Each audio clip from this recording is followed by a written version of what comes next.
Welcome to the October, the Foundry session, Modo in Marketing and Advertising. We've got a very, very jam-packed session tonight and a very international session tonight. We have Ruben Martinez, who got in yesterday from Vietnam, originally from Palma, Spain, correct? Yes. I was listening earlier. Yeah. We also have Diego Maricato, who's joined us from Sao Paulo as well. He'll be up a little bit later. If you want to interact with us tonight, our guest speakers are taking questions. Please use the usual hashtag TFSessions. Sorry, I'm trying to work out my cameras right now. Forgive me. Also tonight, we have Comparing on the Couch, Mr. Matt Pleck. Round of applause for Mr. Matt Pleck. Oh, no pressure now. And Greg, the Modo Product Marketing Manager. A round of applause for Greg. So the guys are going to be available for questions, as I said, the whole way through. We're going to do a little check-in as well to see where you're calling from, where you're watching from. So please do let us know through the hashtag. I am now going to kick it off and let Ruben go through how he's been using Modo over the years. You've been traveling around all over the world with your work, correct? A little bit, yeah. Yeah, a little bit.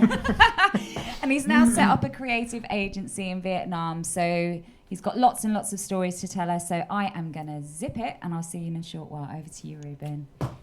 Hello, guys from the internet. My name is Ruben Martinez. I grew up in Spain, and from an early age, I was very interested in drawing, design, and making things pretty. So I ended up studying graphic design and multimedia, where it got me in touch with 3D. I started doing 3D with 3D Studio Max, rendering in V-Ray, and falling in love with all this stuff. So I ended up going to San Francisco to do a master's in 3D modeling. In San Francisco is when I discovered, I ended up working in Maya, and I ended up having my own, falling in love and frustrations with the world of 3D in general.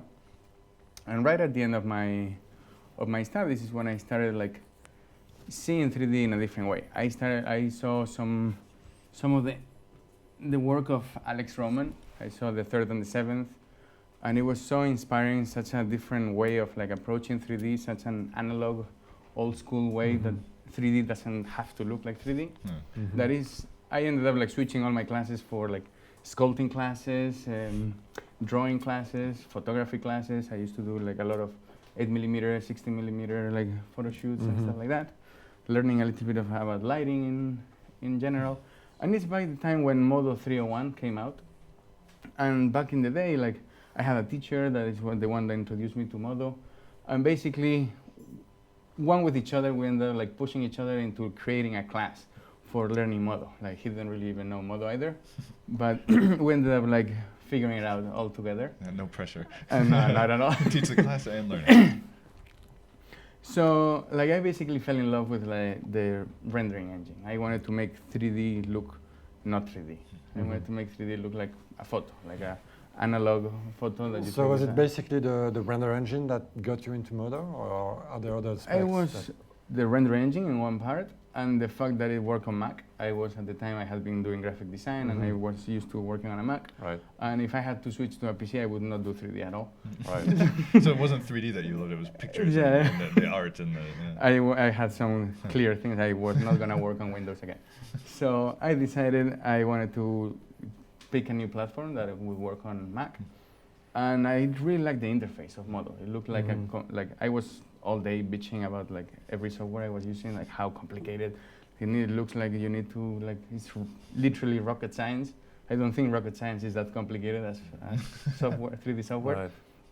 So the new clean design of Modo, made from scratch, made for this generation of people, of just made with the bare basics, and one thing at a time, but do it right. It started with modeling, then some rendering, then some animation, and things one at a time. So I basically took my projects that I was working on at the moment, like this Mini Cooper, that I started in Maya, and after being frustrated with Mental Ray, I switched to Modo, and this is my first render, basically, the first project I ever did in Modo. And I nice. learned a little bit from Alex Roman's Third and the Seventh, and like a little bit of color correction and chromatic aberrations and depth of field and lens flares and all these kind of things that make 3D not look like 3D. Yeah, but also more like photography, the way you would shoot something. Yeah, the like it's the background way really like shows through. if I had to take, I always take photos with a manual lens. Have a DSLR, everything is manual. The lens is a little bit like fucked up, so it's very Instagram-like automatically. So like I wanted that feel in my 3D. So how did you learn about the shading and lighting? Is that The teacher that didn't know 3D was teaching me. I didn't Right. know Modo, was like we were learning about like the shaders and learning all this stuff. But it's simple enough to learn by yourself. Right. Like, it's simple enough, and there's a nice community. But even from the beginning, there was always like ways of finding your way around, and like, it made sense. Like it was like 3D more from the photography, lighting, more from the photography perspective than from the 3D perspective with like crazy parameters of like lots of numbers right? to send like a monkey to space. So I had another project. It was a ZBrush project that I was not planning on rendering or doing anything with it. And it was just like this random girl sitting on a ledge of a swimming pool. And I decided to bring it into Modo, like play with texturing and painting directly in the model. I didn't even do UVs or anything like that. So what part of the image is 3D? Everything is 3D. Oh, okay. Like everybody asks me, like, did you do the bottle of Coke? What did you do? Like, no, everything Right. is 3D. It's the same model from different perspectives. And I also took a little bit of like what I had learned from my sculpting classes. I had this thing who was Polish, my teacher, this crazy man that's like, without wine you cannot make art. So every class Right. he would bring a bottle of wine and some donuts, and we would start sculpting naked women. And not? so like, I want to do that. Like I want to be like this guy, but in 3D. So and he was like, no, you look like when you look at women, you look them from like you look from below. Like women are something that need to be adored. Women are something that's special. Like you look at women. And, like, so I tried to capture a little bit of that, and I tried to make my 3D like not so technically perfect. It doesn't have any. There's no dragons. There's no robots. There is no spaceships in my 3D, but it's a little bit more human. It's much more I would say. interesting, in my view. And of course, when you have a naked woman, like nobody looks about the details. Nobody looks about the. Nobody's looking for errors. Like everybody's like, okay, nice Coke. That's right. So after that, this is a So breakdown on like to prove that it's actually Yeah. 3D. A whole lot of different passes, or It's not too much, actually huh? that many. It's just Yeah. basically a beauty, like a beauty render, Yeah. ambient occlusion, and depth, so I could create depth of field. Right. Yeah, depth of field is really key to giving it that Yeah, photographic look. absolutely Huh? key. Yeah.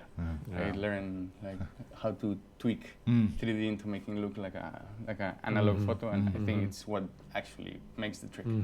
A little bit of color correction here and there, and voila. Yep. So after this, I wanted to make video games. I wanted to, at the same time I was studying 3D, I was working in advertising. It's like, fuck advertising, I don't want to do advertising anymore, I want to do video games. And while I was in that process, they called me from an advertising agency to do 3D in advertising.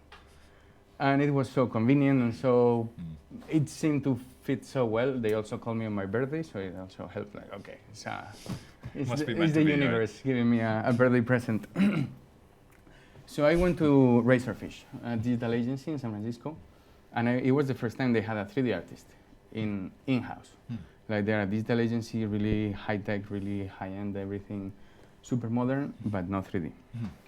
So they wanted to experiment how it would feel to have a 3D guy in-house, and I guess I was the ideal fit because I had been working in advertising before. You've been in I- the art direction, I have so been you doing could art- understand yeah. them. Yeah. At that point, I had been 4 years doing art direction.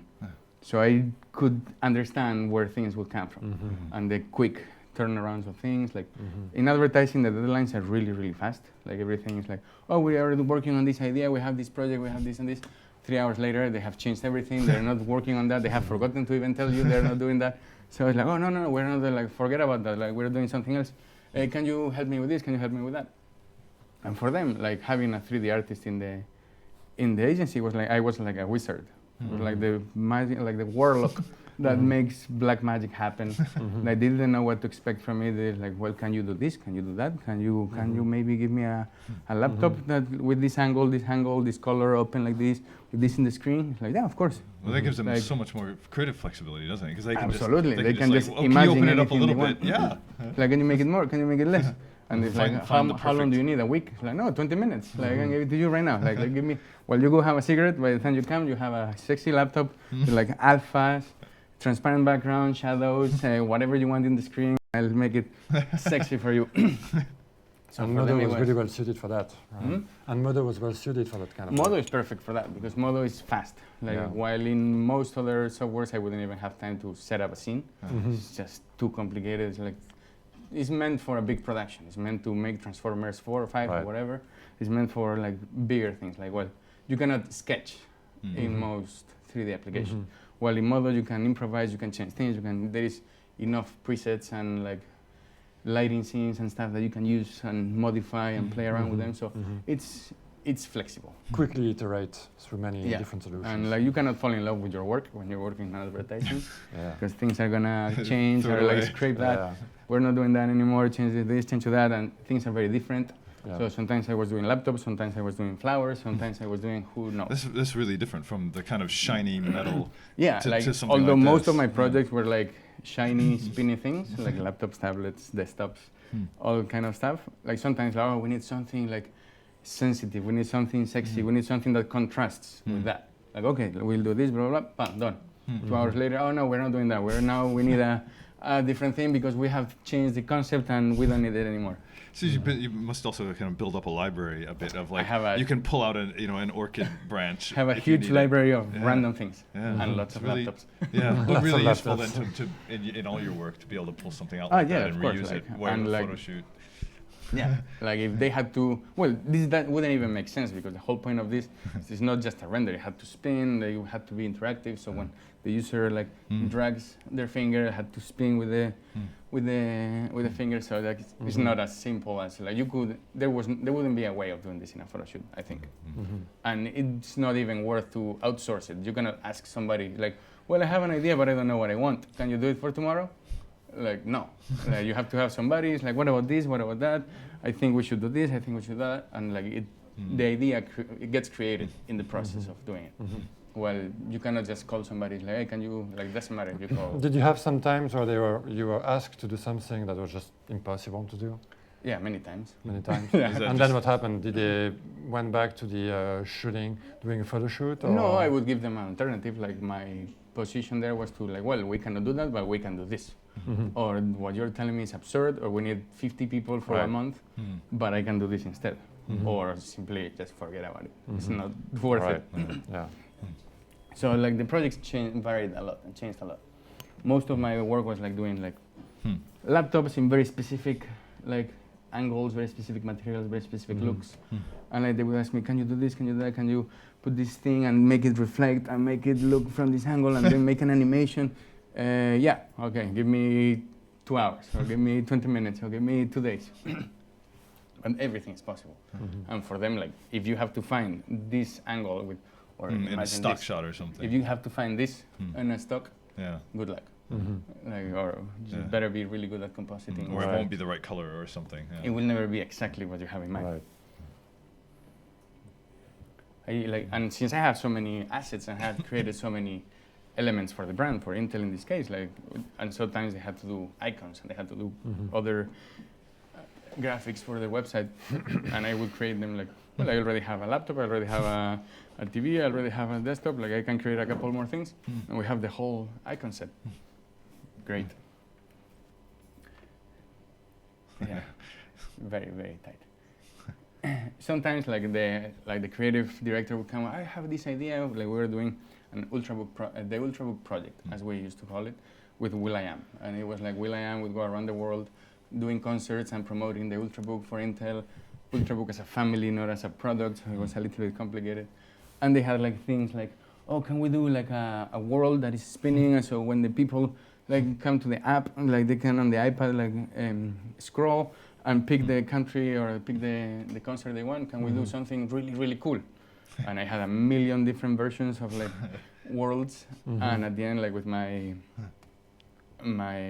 coworker that did some After Effects and some post-production, we came up with this.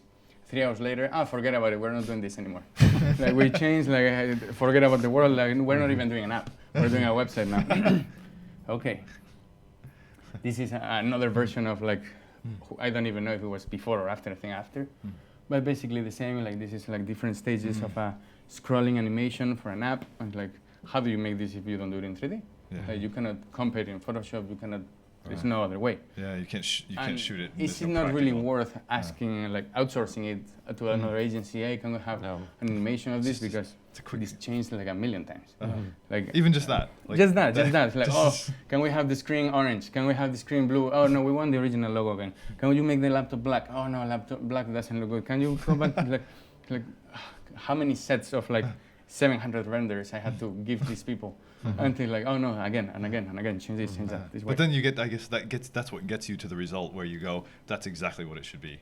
Like that works. Well, if you hadn't done a lot of the steps in between, you wouldn't have found. What gets me is I get to learn how to optimize my own pipeline, how to make renders really fast. Like when you are doing like this kind of project, like a 2-3 second difference in the render time matters. So what's your render time budget for a frame? Normally less than a minute. If it's for a print ad, I would say let's 5 minutes, but when it's for an animation, normally has a 360, and it's at least 360 frames, normally 720, like you have to be really fast. So it's pretty fast, you have to really optimize the scene to do that. Yeah, I normally start with like a basic, like a even predefined materials and lighting scene, and then modify it until I find what I want, and then clean it up. Like simplify the shader, simplify the materials, simplify the, so you take the lights. Preset materials, you customize them, and then you optimize it. Yeah, either create them again from scratch to get the same, now I know what I want, or just clean it until it's really, like, sometimes like render, okay, there's two more seconds in the render, does this highlight is worth it? No, out. Like, okay, this material, these sparks in the metal, is it worth it for 1.5 seconds? No, out. Like, and like that. You need to optimize it to a point where it's effective. I also had some projects where, like, in this case, this was going to be an animation. There's going to be a flash animation. But instead, I told them, why don't we just make the whole thing in 3D? I can make it by myself. And then anybody else, you don't need to outsource it, you don't need to do anything else. This ended up being a print ad, like a big render, and then also a pre-roll for Hulu. Like a basic animation. This is all in Modo? All Modo, yeah. And the screen is like rendered in the scene. Not too fancy, nothing too complicated, nothing out of there, but like but it looks great. Done in 2 days at the agency without calling anybody else, without setting up any meetings, without making it too complicated. Just done. This was it would have taken more time just to set up meetings, I'm sure. Yeah, like it's not worth like even picking up the phone, calling one agency, asking for a budget, the other one calling this, setting up a meeting here and there. Like there's no time for that. This is another project that they had this edited video, but they wanted to show it inside the laptop. And originally they were going to do an After Effects animation with like a comp. Like, no, we can do this in 3D and we can do this, we can do that. And shoot a laptop and comp it together? No, not even shoot it. Just like find one from Photoshop, from the internet, and do like a pan out from an image. Like, no, we can make it sexy because we have to present to, like, it's just a pitch. This didn't go anywhere, didn't fly, didn't work, but we have to present it to the client already looking like a final product. That's why, you need to do it quickly. You need to be able to do things that look final in 1 day or 2 days. Because you can't afford to. This was from like a Wednesday to a Friday, like a Friday night. Like while they had the happy hour, I was like doing the renders, testing this and that. Like one more beer while it's rendering, coming back. No, change the background, change the timing, change this, change that.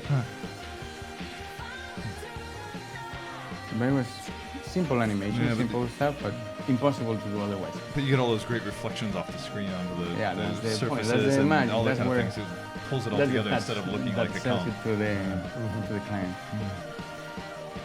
And then finding the timing, finding that. Like you cannot adjust these things if you're working with somebody else that is outside the office. Slow them down, speed them up.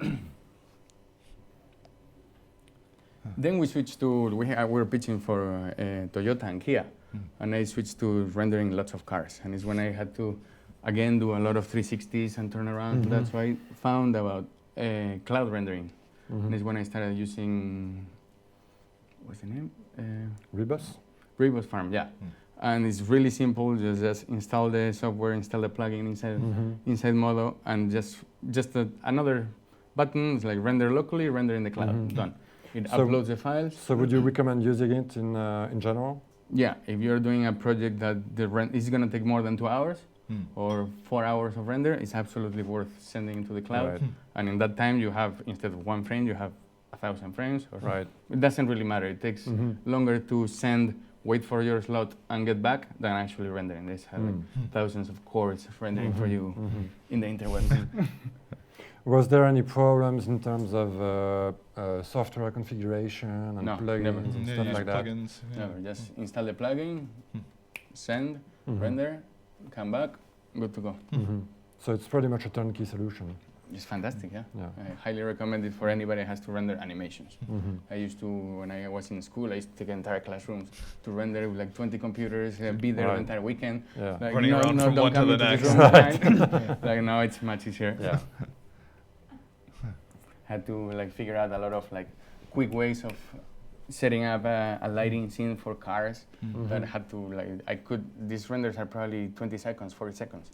I had to make them really fast because I didn't even have time to do it in the cloud. I had to do it in 2 hours. Let's do it. Like, see, this is not even the Sorrento, this is another car. And I was faster in changing the car than the designers changing the title. And at the end, like after doing this for 2 years and lots of like spinning laptops and cars and things, I decided to quit. I got everything in a backpack and went to Asia. And I ended up in Vietnam. And in Vietnam, I created my own agency. Like we mostly do, with 2 other friends and we do branding and marketing and like basically what a full agency does, but only for like 3 people for medium-sized clients. And it's much more fun, much more creative. I get to make a lot more calls. You do a little bit of everything rather than being the laptop render guy. And still doing 3D is still magic. Like you still have like, oh yeah, I did your logo for you, I did the labels, but I also have 3 product shots. And this started being as a way for me to see how the label would look like in the bottle, and ended up becoming the final product shots that we've been using in print ads and like, everywhere. Yeah, because if something like this too, you get a sense of like what's it going to look like in light. Yeah, instead of just before we had the beers, we have the product shots. There was no beer produced, no bottles, nothing, no factory, and we already had the product shots of the beer. These were some of the original ideas that I sent them for the design of the caps, the design of the labels, and we ended up like all kinds. Like it's important when you are doing something like product shot to have, and you have an entire family of products, to be able to match them, to have the same style, same sizes, like same. So you're just swapping the label and changing just the light I have a little in the bit shader tree. I have different textures or different shaders, layers, different materials. I just turn on, off, render, on, off, render. That's it. And everything then comes out nice and consistent. It's and magical. See, really simple, but works. Looks great. Very nice. And that's basically what I've been doing lately. I'm trying to get away from the computer, but still doing some 3D work, some graphic design work, mixing everything and not necessarily focusing on just one thing. I do sometimes photography, 3D, video, whatever comes. And it's fun. Yeah, good life, huh? Yeah, I cannot complain. Cool. Well, thanks a lot. I think we're going to turn it back over to Bex. Okay, so a round of applause for Ruben. Banging on my microphone. So I'm here with Emma Handley. She's the lady who's on the community, and she's got a face. Look. Hello, everyone. So, where have we got people checking in and watching around the globe from? So we have people from literally every corner of the world. So big shout out to Brazil, Canada, the USA, everyone in the UK, Austria, the Netherlands, Germany, Mexico, Poland, Sweden, Italy, Russia. I can keep going. I think the best one here is the tweet. We had a tweet saying that someone was watching from a small Dutch island called Texel. I think that's how you pronounce it. Also, yep, New York, Belgium, and lots of people sending us hugs from Spain, and that they're excited for the sessions.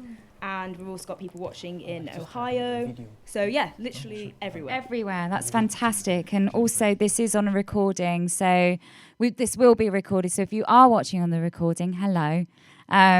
So I believe, are you guys? You are? Okay, we're ready for the next person, Diego Maricato, all the way from Sao Paulo. He's been working in 3D design for a decade? 10 years? Yeah, 3D for like 10 years? 3 years. 3 years? Yeah. Oh, gosh. Whoops, my bad. Well, he's a very talented boy. So he's got some amazing stuff to show you. So we will hand it over to him and back to Greg and Matt on the couches. So over to you, boys. All right, so we're back here with Diego, and I guess you got something to show us to get started. A quick video. Set the context.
Nice stuff.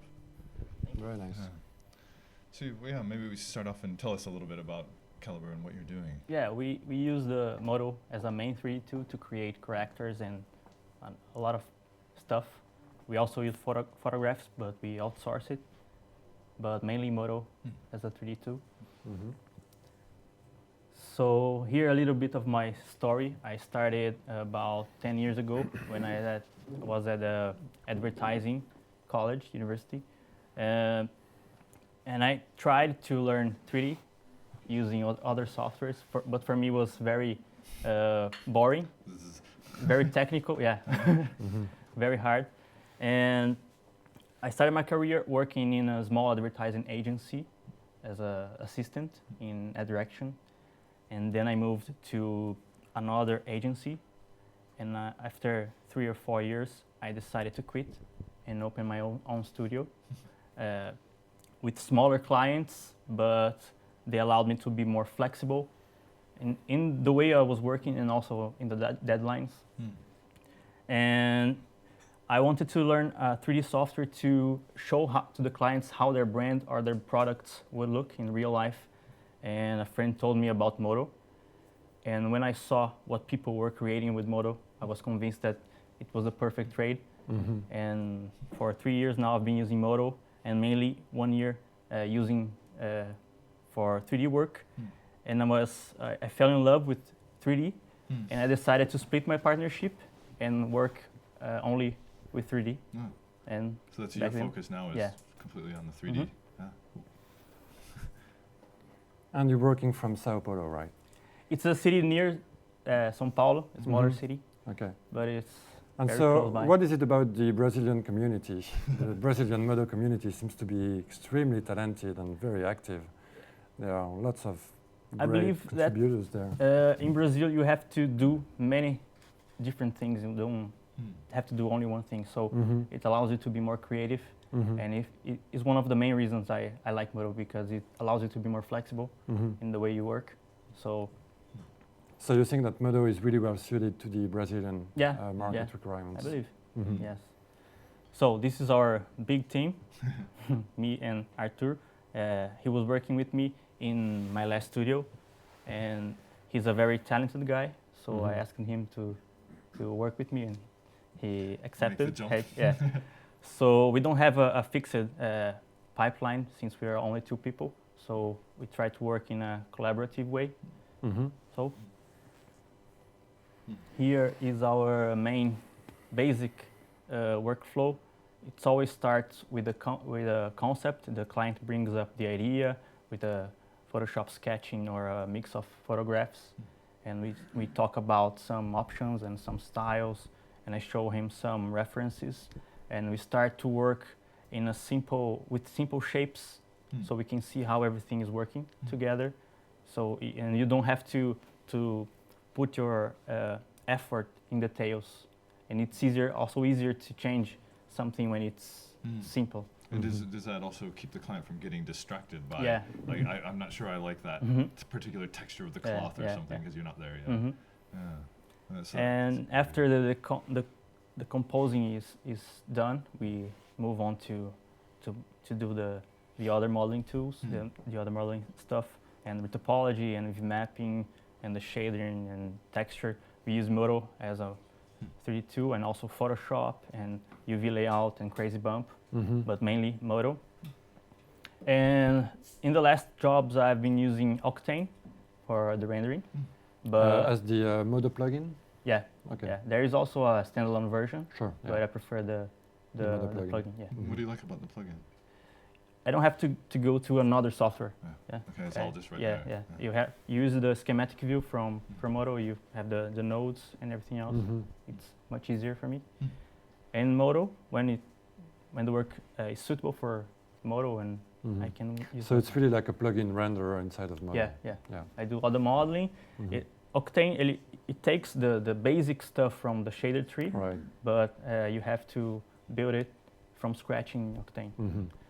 And then when everything's done, I send the PSD or the TIFF file for the client. So why we use Modo? The advertising industry, it demands you to be more flexible because you don't have only one type of client. You have a lot of things to do, and you have to be able to do anything from either a character, a car, or a product shot. You have to do anything, and it's also fast, and the flexibility of the rendering allows you to be powerful with what you do in the rendering. Yeah, it's, like Ruben was saying earlier, just that you might have to throw it away because they might not like it. Yeah. So if it's not fast, it's just you have to can't start afford over that, again. Huh? Here's the main reason I like Modo. The modeling, you have all the standard tools, and to me, it felt easier. I felt it easier to do, and also the user interface. Since I've been working as a graphic designer and art director, how something look is important to me. So I don't have to guess where something is. It's very well organized. I just open and I know where the tools, the tabs are. Do you feel like you need to customize it, or do you just use the off-the-shelf? Sometimes small things like a plugin button or the extended rendering in another tab, but not so much. Okay. And also because Modo made me understand how a 3D application really works. Just from learning it. Yeah. Yeah. I mean, I can open another application and I know how to use it. The basic tools. So how did you learn all these things? Is that by looking at the forums or looking at tutorials? What would you recommend for someone getting into Modo or getting into 3D in general? Yeah, the forums are very good. The community is something that Luxology and the Foundry should be very proud of because it's like a knowledge library for me. You can get in there and search for something, and somebody's probably asked, especially if you're a beginner, someone's almost certainly and asked that if you ask something, probably in 10 or 15 minutes, somebody will somebody will take help a render break and cruise to the forum. And of course, the shader tree. I've been using Photoshop for the last 10 or 8 years, and the shader tree is exactly the same as Photoshop. You have the layers, you have the blend modes. It's exactly the same tool. I didn't have to learn something new. So understanding how the shading setups worked was kind of a natural. That's cool. So it's really interesting that you mentioned that, because that's precisely the reason why we designed the shader tree the way it is. And it's also a source of frustration for some old-time 3D artists because it's quite different from traditional 3D systems. But it was really precisely designed to open up the shading system to a bigger audience. Yeah. And I believe this is the main reason the Modo is so big in the advertising industry. Right. Everybody is using Photoshop, so when they open Modo, they know how to use the shader tree. Yeah. The shader tree. Here are some of my favorite tools. The topology pen is like, there is a plugin called Swiss Knife, but I'm sorry, the topology pen is the real Swiss knife for Modo. It's basically made for retopology, but if you disable the snapping, you can use it as a modeling tool. As a general modeling tool. Yeah. Right. You can either extend an edge or add a loop or delete something. Interesting. So here's the command history. I activate the topology pen, I open the command history, and on the last command I changed the snap from true to false. So when I activate the tool, the snapping is off, and I assign a Shift Z to use as a key shortcut. Right. So that's the way to, generally speaking, that's the way to customize the key shortcuts to assign a tool or a command to. The easiest way. You can do it in another way, but it's this way is probably the best. Yeah. The render animation, I learned it from Jelmy, which is for me one of the best Modo users. Yes, a very famous, very active Modo user. Yeah. Done some great imageries over the years. The render animation is like a lifesaver because you just set up your scene and you go to render and render animation and you set the frame to 1 and save as a layered image and you click OK and you can go home or go to bed. And even if the computer crashes after the rendering is done, you don't lose your PSD file. And also the extended render, which I use mainly for removing noise from some places. So maybe you can mention quickly. Yeah. So the extended render is so it's when you use the preview and you set it to extended refinement passes. So basically, it keeps on rendering the pixels over and over, increasing quality every time it comes back to a pixel. Yeah. So you can just let it go. You stop it when you're ready. And you stop it when you're happy with the way it looks. I just set the region, select the region, right, and I click. So you can just hit certain regions. Yeah. So if most of it's fine, but you just a little bit noisy up here, you can just hit those and then be done. It's much easier than figuring out what is causing the noise. So that's why I use it. Right. It's a bit of a brute force approach, but it's very easy, and you don't have to guess. You don't have to do any setup. Right. Just open it and play. Here are some before and after. This was my first real 3D job. A friend asked me, "Can you do this?" And I had to say yes. And they sent me the photographs. I had to. So these are photos they took? Yeah, okay. Those are photos. I had to redo the lighting for the third truck. And I used the from projection to camera to see how everything was fitting. And I started modeling. This is the final rendering. And here everything put together in Photoshop. I used some replicators and some dynamics in some instances to. Yeah, that's kind of cool because it's a different, like, you didn't just position. Whatever the oranges or something. Like these kinds of tools are something somebody would normally think about for doing a really effect kind of thing, but you're applying them as like part of just creating a scene, creating a model. I could have done by hand, but I decided to learn something new and use it. Do you use that technique a lot now? Now, once you kind of, when you have a lot of things, If I have to do something very a box of things, yeah, or yeah. Well, if you have thousands of these things, then Yeah. it's definitely easier Replicator to is one of the main tools in Modo. Yeah. So you can use it with only one item, or you can create a group and use as a variety for. This is one of the last jobs. This is the render straight from Octane.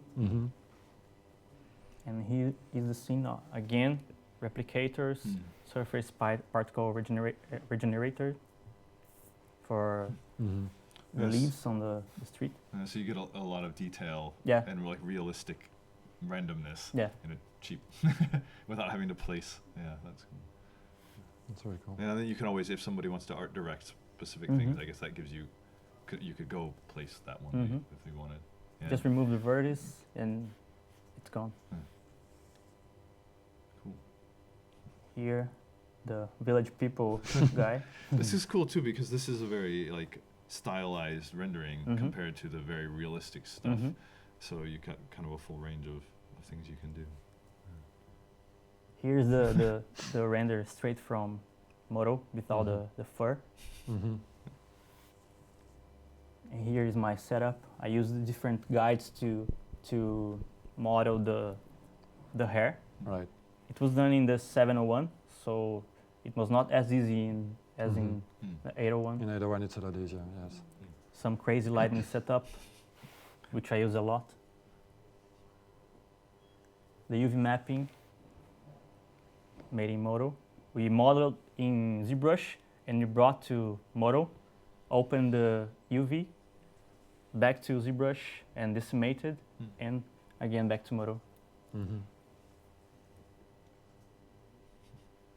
Another one, everything here modeled in Modo, except for the acoustic guitar and the sandals. They decided to use photographs. Again, the crazy lighting setup. Oops. I like the story of this one. Yes, back to more photoreal look from the stylized look. Yeah, the client told us that someone told him that we were using photographs instead of 3D. And cheating him. Yeah. The crazy lighting setup again. So do you have a general rule for how you set up your lighting, or do you tend to reuse lighting setups, or do you do new ones every time? Most of the time I start from scratch with a basic studio setup, and then I throw in more area lights and rotate them and put them somewhere. So it's all based on area lights? Yeah. Okay. I already used the HDR studio, which is great, but the lighting is all the same. Do you feel like you get more control with area lights, generally speaking? Yeah, because it's if I position it then on the top, I know where it's going to illuminate, and I can change the simple shading. I turn all off, everything off, so it gets more realistic. All right. And also visible to reflections. Visible to reflection is pretty important. Yeah. Here is another quick video that I would like to show how I've done the soldier scene. I basically have two soldiers just standing, and I use a locator, replicator, and a look at modifier to make the soldiers look at the blue soldier. So I just use a replicator.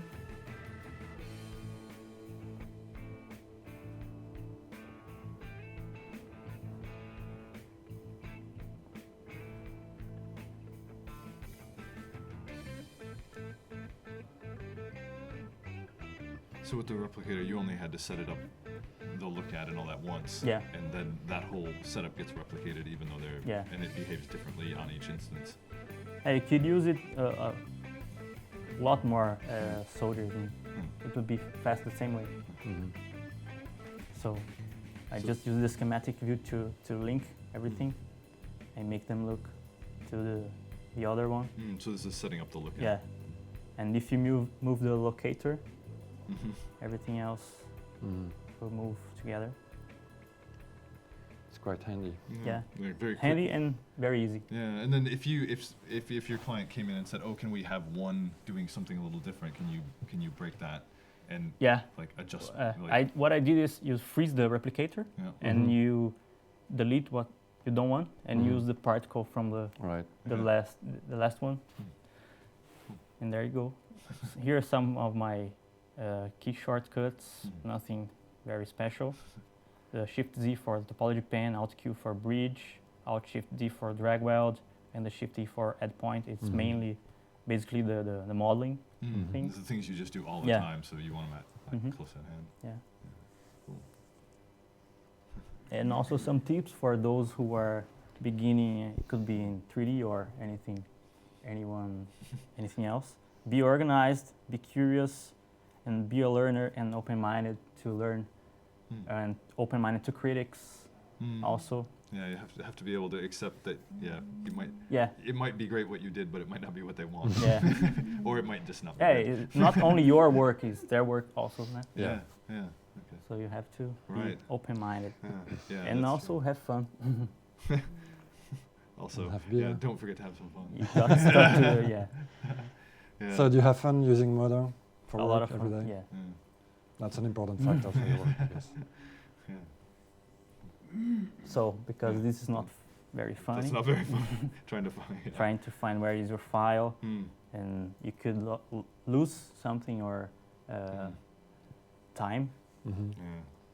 And this is mainly the way I work. I set the folder with a... So every time you do a project, you create the same keep everything organized. template, and then you keep things organized. So you won't lose time finding. If you could open up a job from 2 years ago, you know exactly where to look. Do you tend to do the same thing, like the item list or the shader tree to organize your items? Yeah, in the shader tree, in Photoshop, in every job I do. Sometimes it gets a little bit messy, but I try to be as organized as I can. And the more you do it, I guess, the more you know how to organize. Natural, Do you just do it as you work, kind of clean up, maybe while you're waiting for a little rendering or like correcting things? Or you just keep it clean while you work, or do you kind of make a mess and then go back and depends. Sometimes I start very organized, and sometimes in the middle of a job I just have to let it go. Okay, cool. Then thank you very much. Thank you very much. Thank you. Yeah, very cool stuff. Sorry, and we'll jumping welcome back. Hi, well done. Round of applause for Diego. Ruben, how many people can we get on this couch? Do you want to take bets on Twitter now? How many do you reckon people in the room? How many people we can get on these couches? 30. We're going to aim for 6 tonight. So Ruben and Diego are back, and you guys were chatting earlier with Matt and Greg, and some interesting stuff came up before we take questions from the audience. By the way, please keep sending through #TF sessions. But that you were having some really interesting conversations that you wanted to... Some great stuff about you, the way you guys approach your lighting, and you kept mentioning your crazy setup, and you had a pretty cool trick about your cars, and there's some great stuff. Also crazy setups. Yeah, crazy setups. Yeah, I guess we could tell folks a little bit about what your approach is. Yeah, tell us a little bit about your trade secrets. Yeah. There's no secret. Just throw in the area lights and see how everything looks. Since the 3D is like a photograph, and you have to study photograph to learn how to... So you take a photographic approach to this. Sometimes I open a photograph and see try to figure out how something was done. It was lit. Yeah. Do you start from existing presets, or do you create everything yourself? How do you go Most of about the time from scratch. From scratch, yeah. I was going to say that the photographic approach is great. Like you have to make everything like a photographic studio.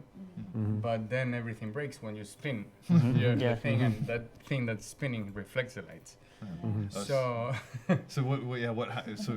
what goes wrong? Like after doing a million car setups for how the hell do I make it look good in every single angle? the trick for my cars is basically make a giant donut of light. So it's all continuous, all perfect. So when you spin the thing, you don't ever see the end and beginning of lights. You don't see, Right. and there's not crazy ugly reflections. Cool. Good trick. Yeah. But it's basically all area lights, as Yeah. he said before. Right. Lightning is about showing the shapes.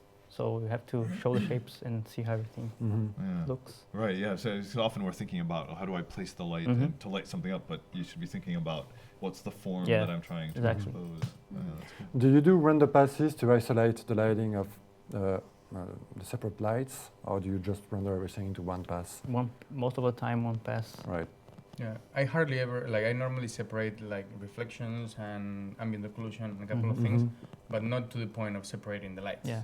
Okay. Like I've never gotten that precise. Right. I don't Only have- there's no time for that Yeah. at the Right. agency. Yeah. Yeah, only if the client asks me for some more light in somewhere, and I try to only render region and glue together really? the Put it back pieces. together. Yeah. Save a little time. Yeah. It's all about saving a A little lot time. of Oh, time. yeah. Oh, yeah. Huh. Yeah. And you guys were talking about some with materials. I think Ruben, you had some suggestions about how to like. Yeah, I had some particularly fun times making the screens of my million laptops and Right. and tablets and this kind of stuff. And like, it's not so simple to make something emit light, but at the same time not burn the colors. At the same time, like light the scene with the screen Right. without like making everything work. So I ended up having to do like, I think 5 different layers of the same screen. Like one giving the color, one giving the light, one multiplying so the burn colors come back, and one multiplying the lighting so the colors come back as well, and one masking the highlights of the previous one, so everything stays. Right. So you In can the tune it crazy. down to see Wow. just what Yeah. you want to. Oh wow. So every time they change the screen, I'm like, oh, can we have this one instead? Yeah. Yeah. Yes. 20 minutes. After the smoke break. Yeah. Should we bring Em? Yeah. Em, can you pop over? I think we need to make way. So yeah, more. This is it. See, So 6? Ash, It's Ash 30. You're- Do you're wanna off come by and join us? 24, but that's not bad. There's a lot of Foundry staff behind the scenes that are working at this as well. So Em, I have lots of questions. you have lots of questions. Yeah. Okay, so that's Thank all you. right. Right. I will start with questions for Ruben. First of all, everyone was really loving your presentation. Loads of comments saying awesome work. Thank you. And Thank you, very people from excited the on internet. Twitter. So the first question was, what was your workflow modeling the Mini and how was it different from Maya? You mentioned you switched. I switched just to try Modo. I didn't switch because, well, I switched because I hated Mental Ray. But it was not for any particular reason other than to try out Modo. And basically, like, the model was already made, but the rendering went from trying to launch a monkey to the moon to just making a studio lighting that works. And it was quite much simpler. Basically, I just, like, at the time, my roommate was a photographer, so I basically replicated what I had seen in his photo shoots with my Mini, and more or less worked. Did you remodel the Mini in Modo? I or fixed did you a just few take- things here and there, Okay. but like I changed like things like the grill in the Mm. front, made it procedural and a couple of things like that. Did the way you model change the way because different tools set in Modo? Yeah, well, that Mini was, I started in NURBS, so like I never used NURBS ever again. But definitely the way I model now is more based on clay modeling. Like I learned to physically model with clay, so I try to do everything as close as possible to that, like starting with a big block and then chopping things up. So are you thinking about that when you're doing that? Are you constantly thinking about it? Is that? Yeah, of course. It's like playing with like Play-Doh. Yeah. No, that's great. I'm not very technical guy. I'm not very like I don't use any of these fancy new features. Just like models, polygons, triangles, and lights. That's it. Related to that question, we have someone who is modeling their first ever car, Wow. and they said, "Did you use Modo's replicator for the tires? No, I just. Do you have any copied it. tips on maybe how they could? They're at the tire stage and they need some tips. The tires or the or the rims. Like, They said tires. the but rims were cover both. particularly complicated. The rims, like I had to design like a slice, like a sixth or a fifth. I don't remember exactly on that tire, and then copy it around. And it's not so simple, but not so complicated. And then for the actual tire, I just modeled it. It's not a Well, texture you or could use anything. Just instances for the tires or replicator, but it's only 4 of them, so. you mean for each one of them? Yeah, I probably there, but I mean doesn't make a big difference. no, it's not a huge deal. If there were like 1,000 tires, yeah. That'd be one serious mini. Yeah. Would not be a mini. But that It was wouldn't be mini anymore. that mini is also my first ever car. So Oh, was it? yeah. Wow. And last. Okay, the next question is, what is your favorite feature or features of 801? Of Modo 801. Yeah. I don't know. I haven't really played much with the last version. Oh, okay, I've so been a you're little bit still on 701. offline. Yeah.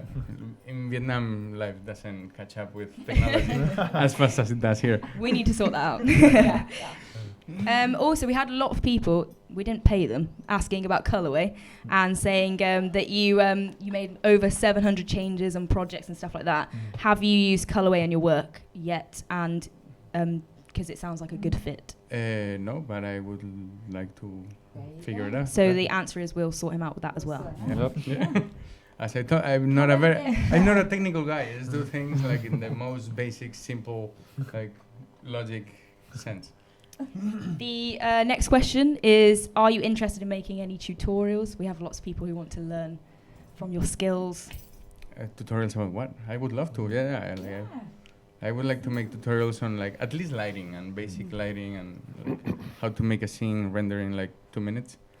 Because that's what I had to do. We'll talk to you about that as well. I had to do so many scenes, like optimize so many scenes for so like one more second to get it to work. That I think I could teach. And kind of wrapping up questions directed at you is what other software were you using? So someone said, what was your modeling software? Is it just Modo or are you using other software as well? For high-res modeling, I was using ZBrush, but that was it. Like ZBrush for high-res, then exporting to Modo, and everything else in Modo. Photoshop for tweaking and textures and that, but that's it. And for some color correction and depth of field and stuff. At the time, I didn't even know how to do depth of field in Photoshop, so I used to do it in After Effects. Awesome. I think that's all the questions I have just for Thank you. you. We'll move Now on to to you. Diego. So again, the colorway question came up. Have you tried colorway or? Actually, I'm not trying to promote this myself, by the way. You can check the Twitter The feed. person in the marketing department. Yeah. Twitter feed. Yeah. It's all there. Actually, I'm a beta tester of colorway, but to be honest, I haven't used it yet. Get using it. Excellent. Another question. From ZBrush to Modo, do you use displacement and normals or import the model and retop? I was like, Yeah, it really pronounce depends. that right? But most of the time I use the decimation master and bring it to Modo, and there you go. The displacement could be a little bit heavy to the rendering, so if you use the actual geometry, it's better to the render. Okay, cool. Who did you learn your rendering techniques from? Anyone in particular? The Did you follow any community. tutorials? The A lot of community. tutorials, a lot of studying on a daily basis, and going back to bed late. It usually works. Don't be lazy. Just open and try to do something. Yeah. Just try it. Yeah, just try it. What kind of hardware setup do you use for Modo at the moment? Everyone's always asking about They hardware. always. I said. Yeah, I yeah. warned you. I said, didn't I? Don't focus too much on the hardware, because what matters is the brain behind it. So Yeah, it's usually better to optimize the scene yeah, than to buy expensive equipment. but basically it's a 6-core i7 with 12 threads, 16 RAM, and 2 GPUs for the Octane. So 60. Yeah. So with the GPU. Octane render, you can use 2 GPUs. Yeah, and go a you bit can use faster. 3, 4, Yeah. 5. Cool. I'm not sure if you guys have used Cinema 4D before, but we have some questions asking what techniques and tools people are using in Modo instead of the effector tools that are in Cinema. I don't know if that's related to you guys, if you can answer that or not. I don't know. I tried to learn Cinema 4D, but didn't succeed at it. Oh, okay. So we can't quite answer that one. Someone said that they've moved over from Softimage and they found the transition very smooth, which pleases us. And they wondered if there were any good procedural tools for crowd animation in Modo. I'm not sure if this is the one for you. Not really. There are the replicators obviously can be used for crowd animations, but there is no real crowd simulation software inside of Modo yet. But there could be plugins coming soon. You never know. I love it. Yes. Yes. Everything. Yeah. And then my last question is, what would you like to see from Modo in the future? Is there anything that you're really after? GPU rendering would be lovely. Mm-hmm. I think that's kind of all my questions. I think I'm. I really. Yeah, I've I got. really- I just have a lot of comments just saying that they really, really enjoyed the presentation. There must Thank be you something very in the much. water in Brazil, and you guys all love flip-flops. Things like that, so yeah, everyone's very happy online. Oh, that's fabulous. Okay, I will take this back. I also want to acknowledge that we did have some technical difficulties at the beginning of the show, and we want to apologise for that. We were frantically trying to get it all sorted, but it all got sorted. So sorry if your viewing experience was a little bit funky at the beginning. There is a recording. It will be available, so you can watch it there. So I just want to say a big thank you to Ruben, a big thank you to Diego. Thank you. Round of applause. Also, Mr. Matt Pelleck, thank you. Gregory, thank you. Round of applause for the guys. Also, Emma, thank you, sweetheart. You've been really busy over in that corner. And also I want to thank a couple of the guys who are in the background, Luthia, Ash, and Jordan, and Kong, who have been working on technical stuff. They're all members of the team here at the Foundry. We will wear lots of hats and we're going to make music videos, right? Next. And get 30 people on these couches maybe next time. Okay, well, that's all for tonight. Do keep your comments coming. And like I said, the boys are about tomorrow. So if you do have another question and or you're watching a record and you have a question a little bit later on, we've got these guys' phone numbers and email addresses. We can get that question to them and get an answer to you. No escape now. I do.